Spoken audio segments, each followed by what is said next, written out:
The fundamental belief or assumption that I have in my study is that a healthy, vibrant workforce for the state of California and for government means better sustainability and more efficient use of the public good.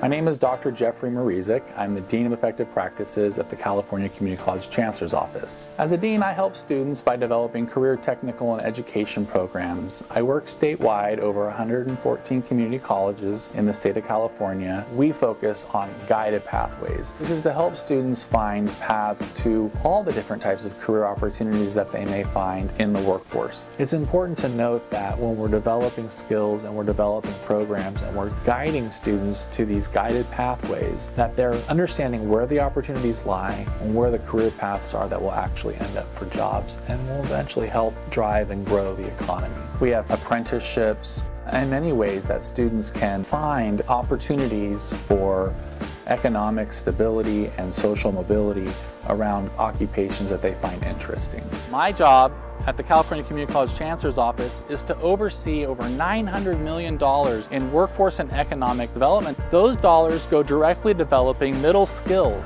to help folks who currently are not engaged in the labor market to be able to get the skills necessary to elevate themselves and their families to be able, through education, to expand their opportunities into new program development and new occupations that they may not have seen themselves in before. What we do through Innovating Paths of Public Service is to work with the cities, the counties, and the state and other special districts to identify what we call their workforce demand.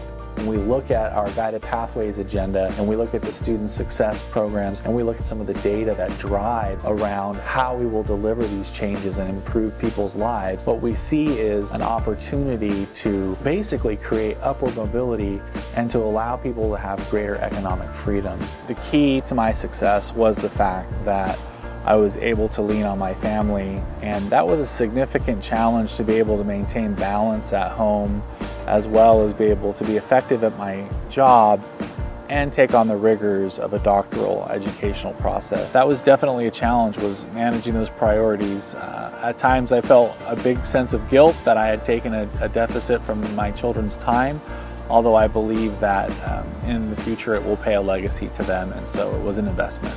My doctoral study was focused on a gap called the skills gap, and so in some ways the bridge represents a construct of overcoming the gap, and that's what education tries to do as an institution, is to create some structural concepts around how to help people find upward social mobility.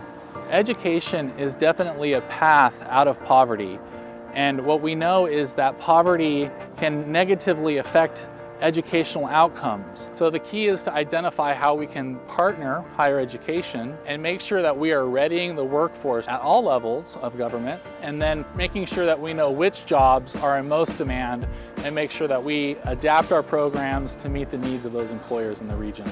My study led to the adoption of the state of California, a CalHR and Government Operations Agency, to say, yes, we'll take the 10 skills of the new world of work, 21st century skills, and have those adopted as the foundational model for every entry-level employee at the state of California. Fundamentally, for the community college system and in my role, some of the policy focuses are social equity, social justice, and we really are interested in helping people from whatever walks of life and whatever background they may come to find their full potential through education and be contributing citizens in the state of California. I believe that I can be an advocate for students. My heart is in helping people really find their calling in life and to be unleashed into that calling.